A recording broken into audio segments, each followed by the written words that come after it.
Porsche 718 Cayman GT4 RS. Even the name sounds quick. Sounds like it could maybe even set some new records around our favourite racetrack in North Wales. Most of the headlines you'll probably be aware of already, like the fact it's powered by a 4-litre flat-six engine that revs to 9,000 RPM and produces just a whisker less than 500 bhp. You'll know too that it weighs not a lot more than 1,400 kilograms and comes on a set of sticky Michelin Pilot Cup 2 tyres as standard. And if you've already read the small print, you'll know too that its all-round wishbone suspension is fully adjustable, and that in this case Porsche GB's technicians have deliberately dialed out the understeer to make the front end as sharp as possible. And who cares what happens at the back? But what you won't know is just how quick it is around the coastal track at Anglesey. So let's find out. So to get the best out of the GT4 RS speed-wise, because that is what this vid's all about, how fast is it around Anglesey? Where's it going to end up in our leaderboard lap table? There's a fair bit of stuff, a fair few toys that you need to play with. I have been mucking about with it a bit, and it is quicker if you put the dampers in stiff, in sports basically. It is also quicker if you press that little button down there and this little button down there to turn the ESC and the TC off. The really interesting bit is when you press the PDK Sport button, because I'm going to show you this. You don't have to, even though you've got paddles and a brilliant PDK gearbox that shifts manually beautifully, you don't need to do anything with the paddles. It will work it out for you. Look, watch. I'm in 4th gear, not touching the paddles. I'm just going to brake. How cool is that? That's just gone from 4th to 2nd, well, via 3rd. Just like that. Because it's sensed that I'm braking. It works out the road speed. It puts you in the right gear for whichever corner you are attacking.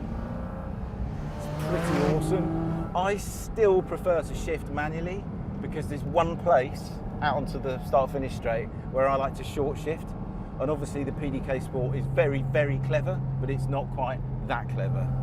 Driving sideways is never the quickest way to go in any car, but definitely not in this thing, but it will do it.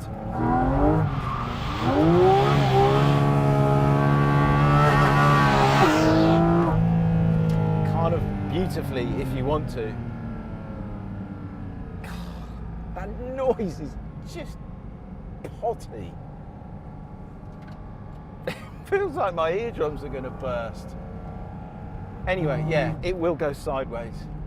Very, very sideways in 2nd gear, 3rd gear, 4th gear, 5th gear. It's faster if you run over the curbs, but it does kind of bounce around a bit. Plus the suspension is adjustable on these things.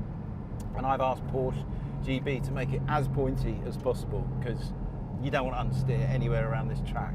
And if that means you have to deal with a little bit of oversteer, manage the oversteer, fine, I'm happy with that. I want the front end to be where I want it to be, not just washing wide with understeer.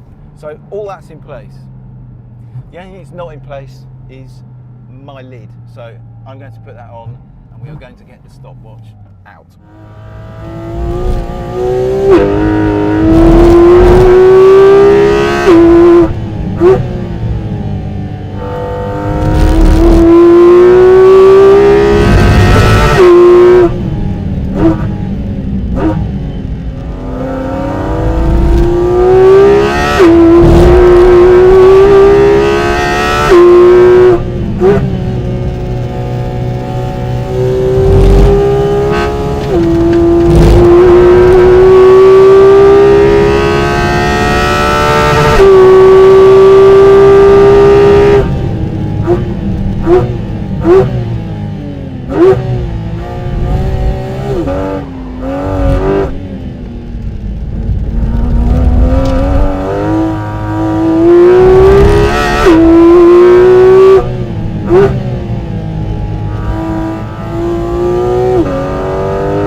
quicker than the one we recorded on the 992 GT3 PDK, due purely to the fact that the GT4 RS is that much smaller and more agile and just suits the twists and turns of the Anglesey Coastal that much better. Either way, it shows that you don't need massive horsepower to dip below the magic 1 minute 13 second barrier, although with a bit more poke and a bit more grip, which will come with the rumoured RSR version. Who knows how quick it will eventually go. In the meantime, what a car, and what a way to say goodbye to the mighty flat six engine in the back of a mid-engined Porsche.